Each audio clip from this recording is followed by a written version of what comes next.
Set, ঝড় বৃষ্টি আসার আর টাইম ছিল না। আমাকে যে আজকে রাতের মধ্যে কলকাতা পৌঁছাতে হবে, তা না হলে ট্রেনটা হাতছাড়া হয়ে যাবে।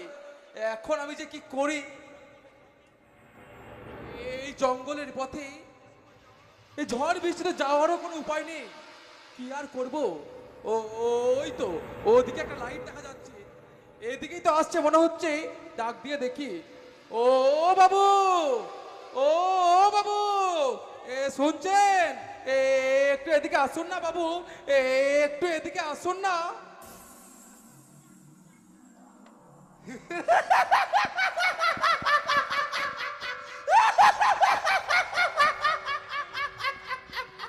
এ কি, আপনি আমাকে এভাবে দেখছেন কেন?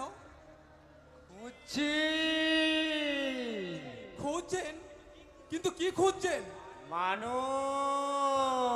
মানুষ? কিন্তু আমিও তো একজন মানুষ।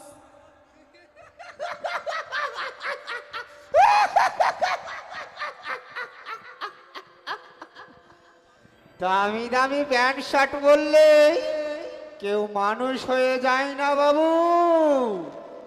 মানুষ হবার জন্য প্রথমে মানুষের মনের দরকার। দেখুন, আমি আপনার কথা কিছুই বুঝতে পারছি না। এই ঝড় বৃষ্টিতে আমি এই জঙ্গলের পথ দিয়ে যাচ্ছিলাম, হঠাৎ ঝড়ে গাছ ভেঙে পড়ে রাস্তা বন্ধ হয়ে গেছে। তাই আজ রাতটা যদি এখানে এখানে থাকবে?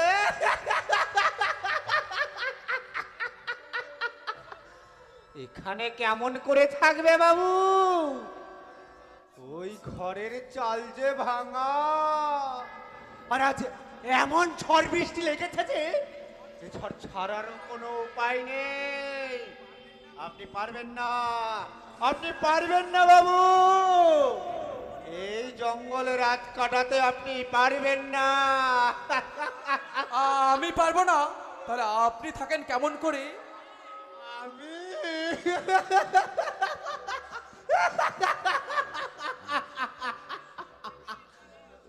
আমি তো অনেক দিন থেকে এখানে আছি বাবু। মানে? মানে মানে আপনি যেটার উপর দাঁড়িয়ে আছেন ওটা আমার সমাধি।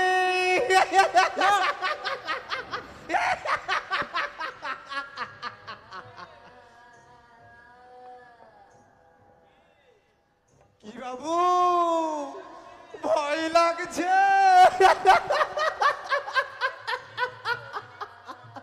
আরে তুমি হচ্ছ অভিজিৎ সামন্তরায়, প্রাক্তন মন্ত্রী সামরেশ সামন্তের ছেলে। আপনি আমার নাম জানলেন কেমন করে? না, ওই গাড়ির পাশেই তোমার পাঁচটা পড়েছিল তাই। ভয় লাগছে বাবু। মানে জঙ্গলে থাকলেও আমি মানুষ বাবু। ওই যে ভাঙা বাংলোটা দেখা যাচ্ছে ওখানে থেকে যাও, আরামে থাকবে। কিন্তু আমার যে ভীষণ ভয় করছে। আমি থাকতে তোমার কোনো ভয় নেই অভি বাবু, কিন্তু পরিস্থিতি যে আজ আমাকে মানতেই হবে। আমি আমি যে আজ নিরুপায়, নিরুপায়। কি হলো? আপনি চুপচাপ দাঁড়িয়ে আছেন কেন? না মানে এমনি। যাও যাও বাবু যাও, ওই বাংলোটার ভিতরে চলে যাও, কিন্তু খুব সাবধান বাবু। এটা হচ্ছে পোড়া জঙ্গল। যাও যাও বাবু যাও, ওই বাংলোটার ভিতরে চলে যাও। ঠিক আছে, আমি ওই বাংলোটার ভিতরেই যাচ্ছি।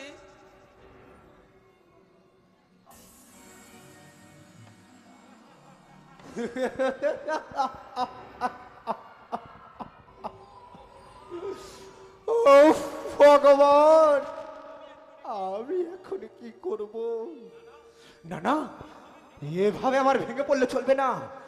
আমাকে যে আমার কাজটা করতেই হবে, কারণ 20 বছর আগে যে কাহিনীটাও হাসিরে আরম্ভ হয়েছিল সেই রহস্যের কাহিনী আমি কান্নায় শেষ হয়ে যেতে দেব না, কারণ এটা হাসির আরম্ভ, কান্নায় শেষ।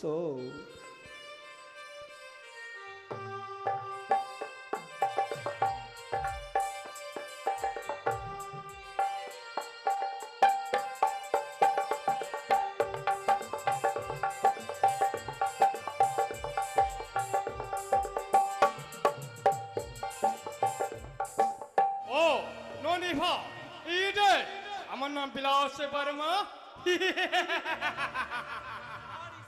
জারিস রায়। এই দেবপুরের গ্রামের মানুষ ওঠার বসে আর সামান্য একটা লিফা অনুসরণ করে আমার কোম্পানিটাকে বন্ধ করতে চাইছে। না, ওকে আমি ছাড়বো না, আমি তার সর্বনাশ করে দেব। সর্বনাশ। ড্যাডি, আমাকে 50,000 টাকা দাও তো, দরকার আছে। কি 50,000 টাকা? টাকাকে এমনি এমনি আসে? যত শিগগির পারিস আমার চোখের সামনে থেকে সরে যা বলছি, একটা টাকাও তোকে আমি দেবো না। But why daddy? কিসের জন্য তুমি আমাকে টাকা দেবে না? এক্ষুনি তুমি আমাকে 50,000 টাকা দেবে আর আমি এখান থেকে চলে যাব। আর না দেবে তো কি করবে তুই? নিজেকেই শুট করে দেবো ড্যাডি। বিপাশা! আর মরবার আগে সুসাইড নোটে লিখে রেখে যাব, আমার ড্যাডি আমার উপর নির্যাতন করত, আর আমার মরার জন্য আমার ড্যাডি দায়ী। বিপাশা! তুমি কিন্তু ভুলে যাচ্ছ তুমি কার সাথে কথা বলছো। তোমার ডেডি বিলাস মামার সাথে কথা বলছো। আর এটাও তুমি ভালো করে জানো তোমার ডেডি একটা মহাবাগ, আর আমার সামনে সরষে পানিদের কথা বলা সাহস পাই না। তুমিও ভুলে যেও না ড্যাডি, আমি আর ছোট্ট জীব নই, আমিও বাঘের মেয়ে বাঘিনী। আমি আসছি ড্যাডি। আর হ্যাঁ, মনে করে তোমার ম্যানেজারকে ফোন করে দিও, সে যেন ঠিক টাইম মতো টাকাটা আমার কাছে পৌঁছে দেয়। উড়ি বাবা, কি দারুণ! স্টপ! Stop idiot! প্রেম, আমি আসছি প্রেম, তোমার সঙ্গে আমি পরে দেখা করে নেব। বাই। Bye bye. স্যার, আমার কি কিছু ভুল হয়ে গেছে কি?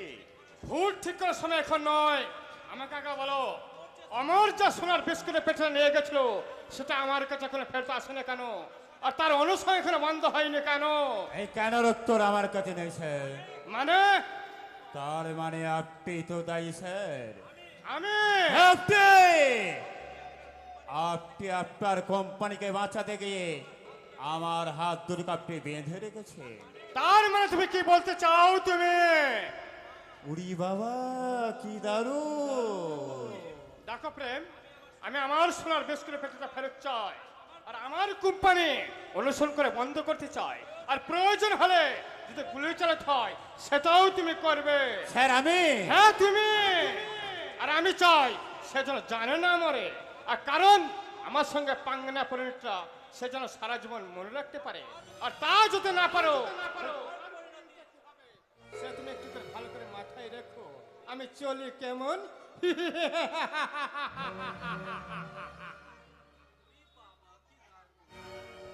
উড়ি বাবা, কি দারুণ! আমার নাম প্রেম, প্রেম কুমার। তোমার এ কথা মতো যে আমাকে কাজ করতে হবে, আর আমি যে প্রেম কুমার থেকে প্রেম বাবু হতে চাই। তাই তো নিজের বাবার সম্পত্তি আমি একাই ভোগ করব বলে ওই অভের পেছনে আমি লোক পাঠিয়েছি। ওই অভিকে আমার বাবার সম্পত্তি আমি একটুকু ভাগ দিতে চাই না। আর ওই বিলাসী বর্মা প্রথমে তোমার এ কথা মতো কাজ করে ওই তোমার মেয়ে বিপাশাকে আমি বিয়ে করব। তারপর তারপর তারপরে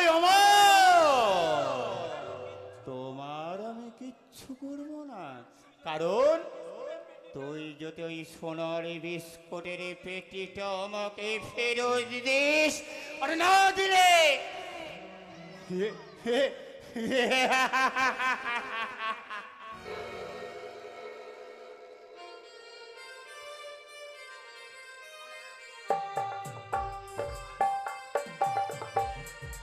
অমর অমর বলি বাইরে কেউ নেই নাকি? সারা বাইরে বেরিয়ে আয়, নাহলে দরজা ভেঙে ভেতর ঢুক। কে আপনি? কি ভাঙার কথা বলছেন? শালা সর্বনাশ। কার সর্বনাশ? কারো সর্বনাশ তা কারো পৌষ মাস। আরে একবার যখন তুমি আমার নজরে পড়ছো সুন্দরী, তখন তোমারই সর্বনাশ। মুখার লাগাম দিয়ে কথা বলবে জানোয়ার। তোর মতো জানোয়ারদের কিভাবে সাহিস্তা করতে হয় তাই অঞ্জলি ভালো জানে। তা তোর মতো জানোয়ারের এখানে কি কাজ আছে শুনি? আমার অনুমান যদি ঠিক হয়, তাহলে তুই সে জোড়াস্তা মিস্ত্রি, আর আমার কাছে এসে তিনজনের স্ত্রী হয়ে যান। তুই তোর ভদ্রতার সীমানা শেষ করে ফেলেছিস। বেরো বেরো এখান থেকে, নইলে তোকে ঝাঁটিয়ে এখান থেকে বিদায় করে দেবো। অঞ্জলি অঞ্জলি, তুমি কার উপরে এত রাগ দেখাচ্ছ? একে তুই এখানে?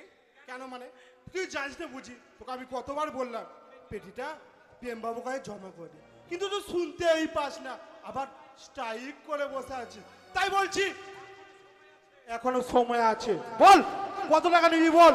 আর তা না তো আমাকে ধমক দিচ্ছিস, টাকার লোভ দেখাচ্ছিস। তাই বলছি যত শিগগির সম্ভব এখন এই বাড়ি থেকে বেরিয়ে যা, আরে না গেলে ঘর ধাক্কা দিয়ে বের করতে বাধ্য হব। কি আমাকে ঘাট ধাক্কা দিয়ে বাই করে দিবি? এত সাহস তোর? তোর এত সাহস? তুই কিনা আমাদের পায়ে দাঁড়িয়ে আমারই দোস্তকে তোকে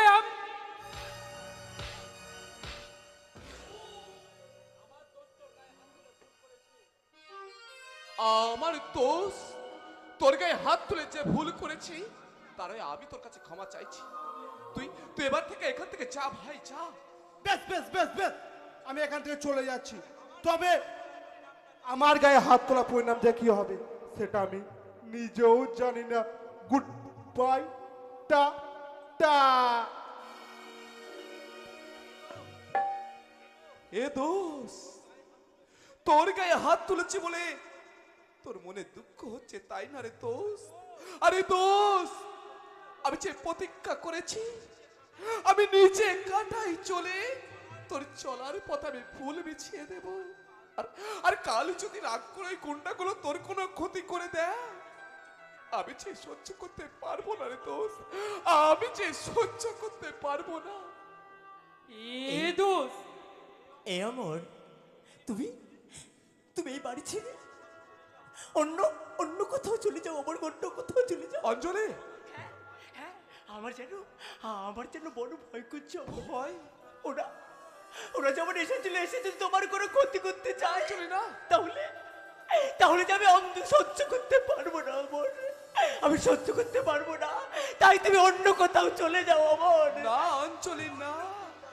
অঞ্জলি তো ঠিক কথাই বলেছে রে দোষ। তুই তুই অন্য কোথাও চলে যা রে দোষ, তুই অন্য কোথাও চলে যা। কারণ কারণ তোর যদি কিছু হয়ে যায়, আমি আমি যে বাঁচতে পারবো না রে দোষ, আমি যে বাঁচতে পারবো না। এ দোষ, আমি তো আগেই বলেছি আমি দেহ হলে তুই আমার আত্মা, আমি আঁকি হলে তুই তার পলক, আর আমি রাত্রি হলে তুই আমার স্বপ্ন। আর তোকে ছাড়া আমি যে কিছু করতে পারবো না রে দোষ। আর আর আমার কাছ থেকে তোকে কেউ কোনোদিন আলাদাও করতে পারবে না রে দোষ। আর আর কাল যদি আমার কিছু হয়ে যায়, এই এই অঞ্জলি তার স্মৃতির অর্ধেক সিঁদুর মুছে দেবে। অর্ধেক সিঁদুর? একটি হাতের একটি নখ কেটে একটি শাখাও সে ভেঙে ফেলবে। শাখা? না না অমর, না। তুমি তুমি আজ থেকে এমন কথা আর কখনো মুখে আনবে না অমর। যদি কোনোদিন এমন কথা মুখে এনেছো, তাহলে তুমি আমার মরা মুখ দেখবে। এ দোষ, তুই কি ভাবছিস তোকে ছাড়া আমি কি বেঁচে থাকতে পারবো রে দোষ? আমি কি বেঁচে থাকতে পারবো?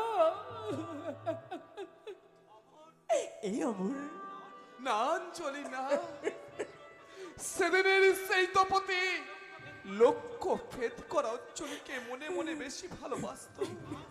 আর আজ আর আজ তুমি তোমার মরিবার কথা বলে আমাকে আমাকে তুমি সেই কলঙ্ক দিয়ে দিলে অঞ্চলে। আর আর যদি আমার কিছু হয়ে যায় তাহলে তাহলে তোমার একটি চোখ আমার জন্য কাঁদলেও আরেকটি চোখ আমার এই দোস্ত আকবরের জন্য তো আসবে অঞ্জলি। কিন্তু আমি তো কাঁদবো দাদা, ভিতর থেকে আমি সব শুনেছি দাদা।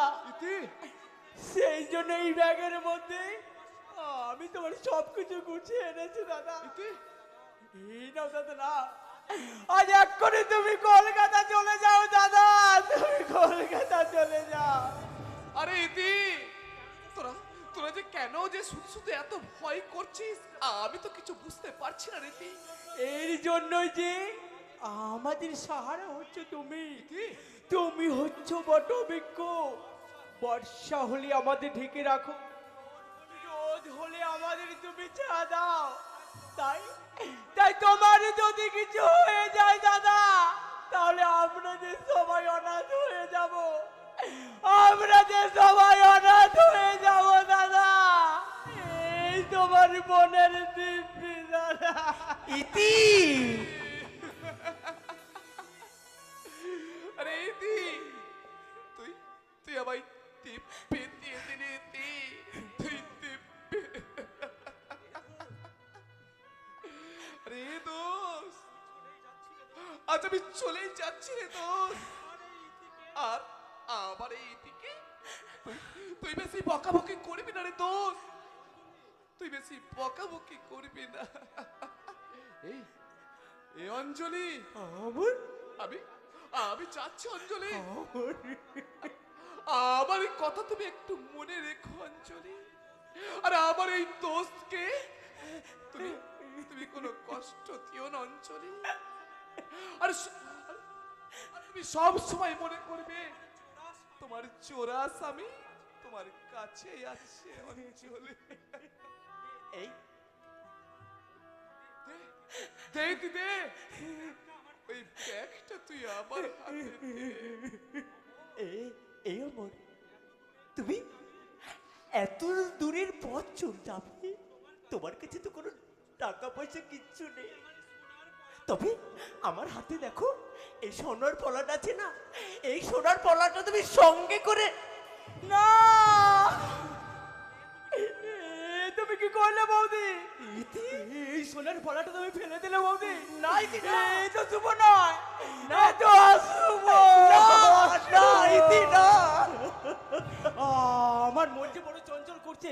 দাদা দাদা তুমি দাঁড়াও দাদা, আমি ঘরের ভিতর থেকে এক্ষুনি দই নিয়ে আসছি দাদা। দই খেয়ে গেলে হয়তো তোমার শুভ হবে দাদা। আমি আসছি দাদা, আমি এক্ষুনি আসছি। ইতি, দোস্ত, ইতি যখন বলছে শুভ নয়, তখন তখন তুই কোথাও যাবি না রে দোস্ত। তোর বদলে আমি যাবো রে দোস্ত, আমি যাব। কি বললি তুই? তুই পড়াশোনা বন্ধ করে তুই কাজ করবি? আরে এই জন্যই কি আমি তোকে পড়াচ্ছি, আর এই জন্যই কি আমি স্বপ্ন দেখেছি যে আমার দোস্ত একদিন বড় পুলিশ অফিসার হবে, আর সবারই প্রথম আমি তাকে স্যালুট করব। দোস্ত, এই না দাদা, না না, ওগো ওগো তুমি কোথাও যাবে না গো, কোথাও যাবে না। ওই দেখো আমার কালো বিড়ালটা যেন কাঁদছে। হ্যাঁ, আজ তুমি বলো না, আজকে থেকে তুমি কোথাও যাবে না, তুমি কোথাও যাবে না। না দাদা না, তুমি এখন যেও না দাদা, তুমি এখন যেও না। না এই না দোষ না, তুই তুই কোথাও যাবি না রে দোস্ত, তুই কোথাও যাবি না। আরে দোস্ত, এই যে দিব্যি দিয়েছে, আরে কাল যদি আবার কিছু হয়ে যায় তাতে তাতে দুঃখ করার কোনো দরকার নেই। কারণ কারণ এই জগৎ সংসারে সব কাহিনী হাসিরে শুরু হয় আর কান্নাই শেষ হয়। তাই তো আজ এখানে চলেছে হাসিরে আরম্ভ আর কান্নাই শেষ। এ জীবন এমনই কাহানি হয়ে সুখর নিয়ত দুঃখর বিগতে।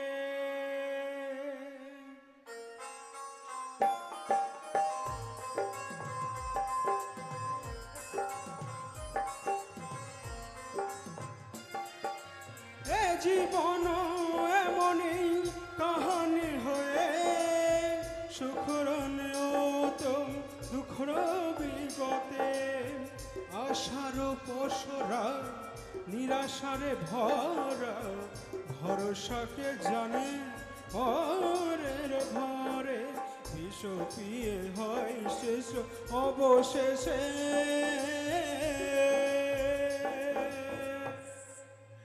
হাসিরে আরম্ভ কান্নায় শেষ, হাসিরে আরম্ভ